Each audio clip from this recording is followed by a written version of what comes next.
안녕하십니까, 박일환입니다. 오늘은 먼 남쪽 벚꽃이 만개한 시골로 와서 촬영하고 있습니다. 여러분, 꽃이 참 아름답습니다. 그동안 저희 동영상을 시청하시고 많은 댓글이 달렸습니다만 그 중에서 법리란 무엇인가 하는 댓글이 있었습니다. 참으로 어려운 질문이면서도 모두가 다 궁금하게 생각하는 질문이라고 생각을 합니다. 법리가 적용되면 모든 것이 다 공평하게 될 것이라고 우리는 생각을 합니다. 과연 그러할까요? 간단한 예를 들어 보겠습니다. 우리가 대여금 청구 소송을 한다든지 매매 대여금 소송을 한다면 과거에 그런 대여 사실이 있는지 매매 계약 사실이 있는지를 따져보아야 합니다. 그러면 통상 차용증이나 계약서 등을 제시하여서 원피고와 다투게 됩니다. 이러한 경우에는 사실관계만 확정되면 결론은 어느 정도 누구나 예측할 수 있습니다. 물론 과거에 그런 사실이 있었지만 증거를 소홀히 하여 법정에 제출하지 못한다면 패소하게 됩니다. 사실관계를 증명하지 못하여 패소하였다면 그 책임은 본인에게 있는 것이지 중립기관인 법원이나 또는 수사기관에 있는 것은 아닙니다. 그러므로 우리는 사회생활을 하면서 항상 증거를 잘 챙겨서 대비를 해야 할 필요가 있다고 생각합니다. 그런데 법리의 경우에 들어가 보면 조금 미묘한 문제가 생깁니다. 우리는 여러 가지 법적인 제도를 마련하고 있습니다. 이와 같은 제도는 어느 한쪽에 치우치지 않도록 항상 수정에 수정을 가하여 오고 있습니다만 특정한 시점에서 본다면 어느 한쪽이 부당한 결과가 초래한다고 억울하다고 생각할 사람이 생기게 됩니다. 예를 들어 보겠습니다. 등기를 하여서 내 소유라고 생각을 하고 있었는데 나도 모르게 제3자가 내 인감증명과 관계위임장을 위조하여 등기를 하는 경우가 있습니다. 그래야 그 사람이 다시 이것을 제3자에게 팔아버렸습니다. 제3자는 등기부를 믿고 소유권을 취득하였다고 생각을 합니다. 그런데 나중에 이와 같은 사실이 밝혀졌을 때 원소유자가 소유권을 찾는 것이 옳을까요? 아니면 제3취득자가 소유권을 그대로 취득하고 원소유자가 상실하는 것이 옳을까요? 여러분 어떻게 생각하십니까?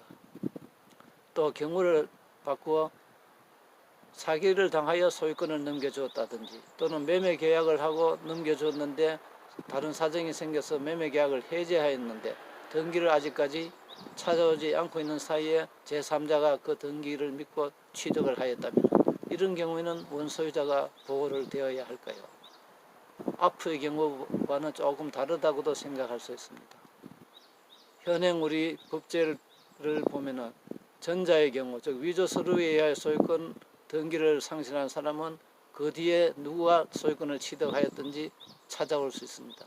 그렇지만 사기나 또는 사기로 인한 계약을 취소한 사람이나 매매 계약을 해제한 사람은 등기를 찾아오기 전에 제3자가 다시 등기부를 믿고 소유권을 취득하였다면 찾아올 수 없습니다. 이와 같이 차이가 나는 이유는 어디에 있을까요? 우리 민법은 공신의 원칙을 철저하게 관철하고 있지 않습니다. 그 결과에 따라서 이렇게 결과가 달라지는 것입니다. 만약에 서류를 위조하여 등기가 넘어갔는데 원소유자가 찾아오지 못하면 원소유자가 억울할 것이고 등기부를 믿고 취득한 제3취득자가 원소유자에게 빼앗기고 돌려주게 되었다면 그 사람이 또 억울하다고 생각을 할 것입니다. 왜 이와 같은 경우에 우리 민법은 공신의 원칙을 채택하지 않았을까요? 등기부 제도가 도입된 지 지금 약 100년 가까이 됩니다만 초기에는 등기부 제도가 아주 부실하였습니다. 그러므로 오히려 등기부보다는 그 동네에서 그 땅의 유래를 잘 알고 있는 모든 사람들에게 물어서 땅 주인을 찾아서 땅을 사고 하는 것이 많았습니다. 그렇기 때문에 그때는 등기부 제도가 크게 문제되지 않았습니다. 그러나 이제는 많은 지역이 도시로 변했습니다. 도시에는 이웃에 누가 사는지도 모르고 살고 있습니다. 그러므로 땅 주인이 누구냐는 것은 등기부를 보지 않고는 확인할 수가 없습니다. 사정이 이와 같이 많이 변경되었기 때문에 우리는 이제는 공신의 원칙을 채택해야 되지 않겠나 하는 생각도 듭니다. 그렇지만 공신의 원칙은 법 조문을 바꿈으로써 바로 채택되어지는 것은 아닙니다. 왜냐하면 그 전에 많이 정비해야 할 제도적인 문제가 있기 때문입니다. 종래에는 등기를 하더라도 자기 이름으로 등기하지 않고 제3자 이름으로도 등기를 하고 또는 허무인 명의 또는 가명으로도 등기를 하는 것이 가능하였습니다. 또 등기부 제도상 주민등록번호를 기재하지 않았고 또 초기에는 주민등록번호 자체가 없었기 때문에 동명이인도 많았습니다.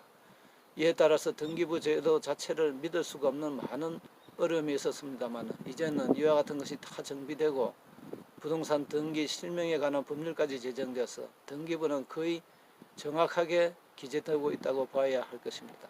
문제는 간혹 이루어지는 위조 서류에 의한 등기 신청을 간과하고 등기가 이루어지는 경우입니다.